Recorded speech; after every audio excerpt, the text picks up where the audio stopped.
Viens Seigneur, ne tarde plus, hâte le jour de ton retour. Fais lever sur terre la splendeur de ta gloire. Fais lever sur terre la splendeur de ta gloire.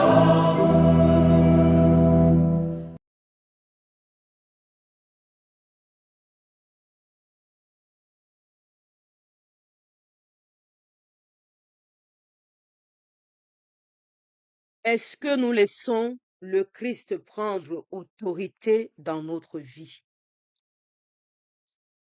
Est-ce que nous avons ouvert notre cœur pour que le Christ y entre et il y règne en roi?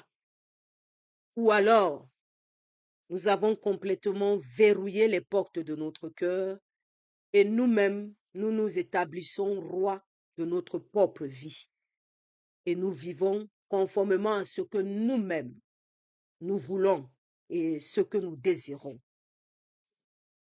Ce n'est pas ce que nous devons faire. Et ce matin, le Père, par cet évangile, veut nous faire un tout petit rappel.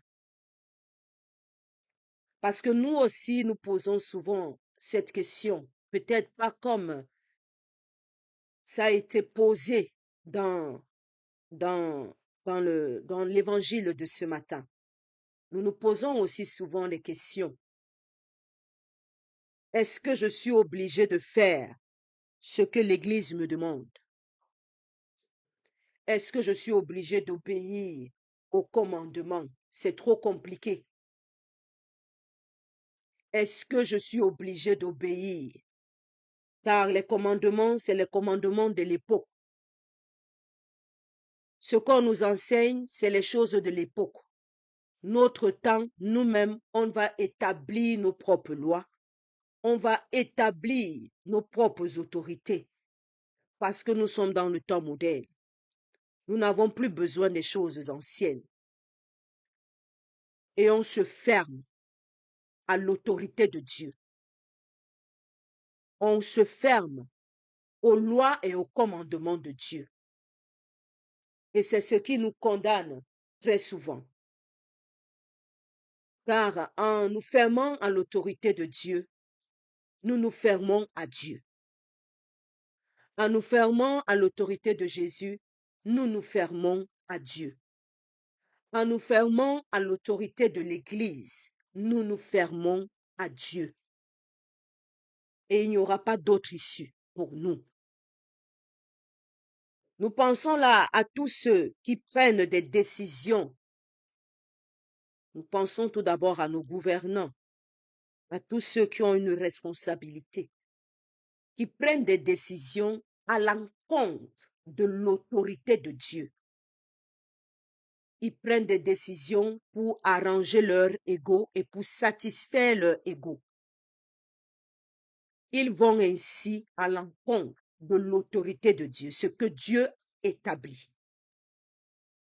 Nous pensons aussi à tous les chrétiens qui refusent de se conformer à leur baptême et aux promesses de leur baptême, en acceptant les œuvres du mal et en posant les œuvres du mal.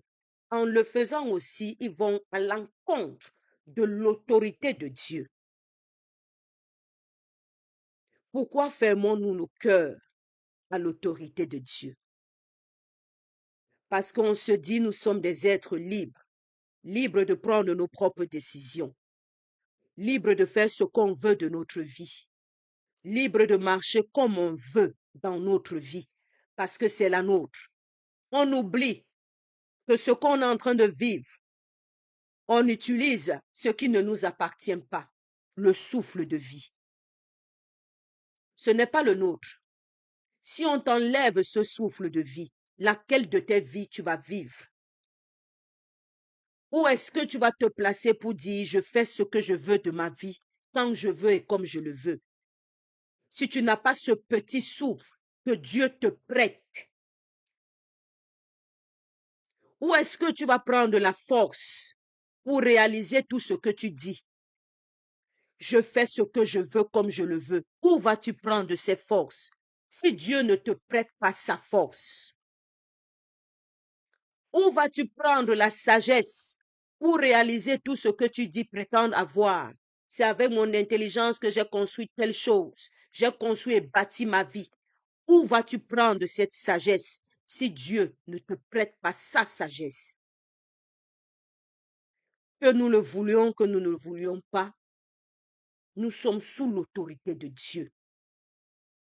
Mais Dieu ne s'impose pas dans notre vie. Il ne nous force pas la main. Il ne viendra pas faire un bras de fer avec nous. Il nous demande de collaborer avec lui. C'est un roi qui veut prendre chaque décision avec nous. Il ne nous impose pas sa décision. C'est le meilleur des rois. Il nous demande notre avis. Il sollicite notre point de vue. C'est pour cela qu'il frappe à la porte du cœur et il attend que c'est toi qui ouvres avant d'entrer. Il ne force pas la porte. Il ne brutalise pas la porte de ton cœur. Il ne te donne pas un ordre que tu es obligé de m'accueillir. Il te laisse le choix. À toi de choisir. Mais il faut faire le bon choix. Parce que même le méchant, Dieu lui prête son souffle. Pas dans l'optique qu'il pose les œuvres du mal. Oh que non. Dans l'optique qu'il prenne conscience qu'il est en train de poser les œuvres du mal et qu'il se répande et revienne pour réaliser maintenant les œuvres de bien. Dieu aussi prête son souffle de vie aux mauvais dirigeants. Pas dans l'optique de continuer à prendre des décisions à l'encontre de son autorité, mais dans l'optique pour qu'ils prennent conscience, qu'ils se répandent et reviennent sur le droit chemin pour rétablir l'ordre et l'autorité de Dieu dans leur vie. Voilà pourquoi le souffle de vie est donné à tous, aux bons comme aux mauvais. Et comme tous nous sommes des pécheurs et que nous avons besoin de nous repentir d'une manière ou d'une autre, Dieu te donne son souffle de vie ce matin. Et il te dit qu'il veut prendre autorité dans ta vie pour la corriger, pour la rendre meilleure, pour qu'elle devienne de plus en plus agréable à ses yeux, pour que tu redeviennes son disciple et son serviteur fidèle, pour que tu redeviennes son enfant bien-aimé, en qui il trouve sa joie. Il veut prendre autorité dans ta vie pour te combler de ses grâces, pour te combler de ses dons, pour te combler de ses bénédictions.